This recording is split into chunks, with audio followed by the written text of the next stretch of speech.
अस्सलाम वालेकुम, welcome back. आज की इस न्यू वीडियो में हम फोटोशॉप का एक न्यू ट्यूटोरियल सीखेंगे कि किस तरह हम ऑब्जेक्ट सिलेक्शन टूल से अप्लाई करके एक किसी पिक्चर को हम सेपरेट कर सकते हैं। तो बिना टाइम वेस्ट किए चलते हैं हम अपने लैपटॉप स्क्रीन की तरफ। तो गाइस मैं अपने लैपटॉप स्क्रीन की तरफ आ चुका हूँ। तो ये मैंने दो पिक्चर सेलेक्ट कर ली हैं। ये एक मैन है और ये एक समझ लें कि स्पाइडर मैन है। फर्स्ट ऑफ ऑल ये आपको अपने माइंड में रखना है कि आपकी जो पिक्चर है वो ब्लरनेस वाली ना हो। देखिए जिस तरह ये आपको ब्लरनेस नज़र आ रही है, इसमें ये तस्वीर एक तरह की फट रही है। इस तरह की आपके पास तस्वीर ना होनी चाहिए, वरना बहुत आपको मेहनत करनी पड़ेगी उसे कटिंग करने के लिए।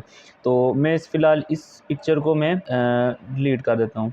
मैं सिंपली ये वाली पिक्चर लूँगा। ये देखें आप, विजिबल है, बाकायदा साफ बिल्कुल विजिबल हमें दिखाई दे रही है। तो मैं इसे थोड़ा इसकी शेप को मैं बड़ा कर देता हूँ, और जब मैंने इसकी शेप बड़ी कर चुका हूँ तो मैं इसे टिक थ्रू कर दूँगा। अब मैंने सिंपली क्या करना है, ये आपको जैसे कि फर्स्ट ऑप्शन नज़र आ रहा है, सेकंड नज़र आ रहा है, थर्ड नज़र आ रहा है, और ये फोर्थ ऑप्शन पे ऑब्जेक्ट सिलेक्शन टूल है। इसमें मैं क्लिक करूँगा और फर्स्ट जो आपके पास ऑप्शन है ना, ऑब्जेक्ट सिलेक्शन टूल, इसमें मैं सिर्फ क्लिक करूँगा।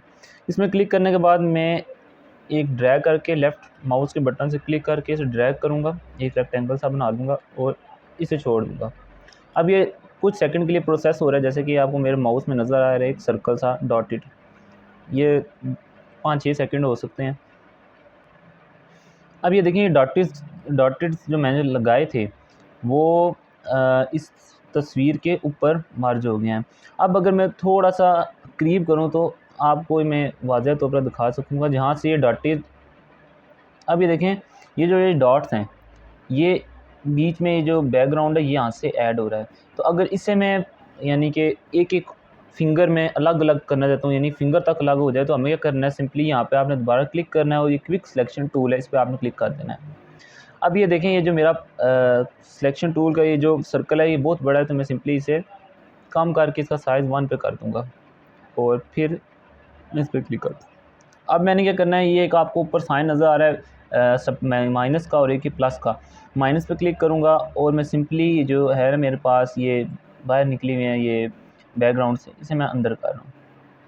आपने कंट्रोल और प्लस का साइन आपके कीबोर्ड में होगा, तो आपने वो क्लिक करते जाएंगे तो ये करीब होता जाएगा। अब मैं ये देखिए, मैं सिंपली हल्का हल्का माउस का लेफ़्ट बटन से और क्लिक कर रहा हूँ तो ये ऊपर जाता जा रहा है। अब यहाँ से तकरीबन मेरी उंगलियाँ जो फिंगर्स हैं ये सेलेक्ट हो चुकी हैं, रह ये गई है। अब इसे हमने प्लस करूँगा तो ये बाहर जाती जाएगी ऊपर, तो मैं सिंपली इस पर माइनस पे क्लिक करूँगा और कंट्रोल के बटन से इसे ज़रा ज़रा अंदर की तरफ धकेलूँगा।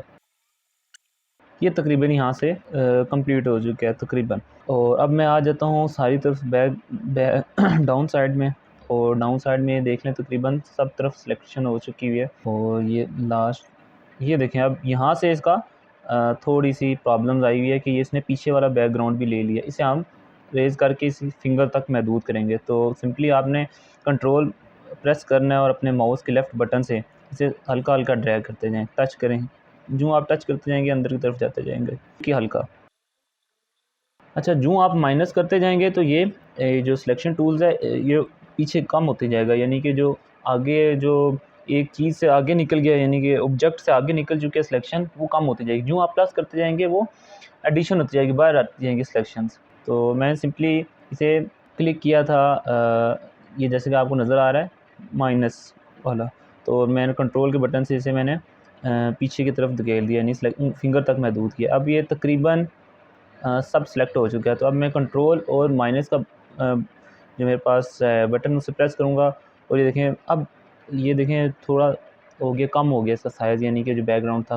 आप बराबर करना चाहते हैं प्लस करेंगे और कंट्रोल प्लस करेंगे तो ये साइज़ में आ जाएगा। अब जब ये सिलेक्शन मुकम्मल होगी, अब सिंपली आपने क्या करना है, कंट्रोल जे करेंगे तो ये मेरे पास जो मैंने सेलेक्ट किया है, यानी कि सेलेक्ट करना था जो ऑब्जेक्ट, वो मेरे पास सेपरेट हो चुका है।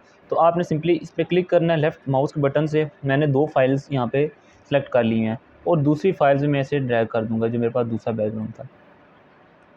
अब ये देखें, ये अलग होके मेरे पास ये स्पाइडर मैन था बिल्कुल अलग हो गया एग्जैक्ट। आप देख सकते हैं उंगल्स भी, जो फिंगर्स हैं इसकी बिल्कुल सेपरेट हो चुकी हैं। तो इस तरह आप किसी भी ऑब्जेक्ट को सेपरेट कर सकते हैं उसके बैकग्राउंड से, या अगर फॉर एग्जांपल 5-6 पिक्चर्स आ जाएँ उनमें से आप सिर्फ मिड वाली चाहते हैं पिक्चर, तो आप उस वक्त भी ऑब्जेक्ट सिलेक्शन टूल से उस स्पेसिफिक पिक्चर को आप सेलेक्ट कर सकते हैं।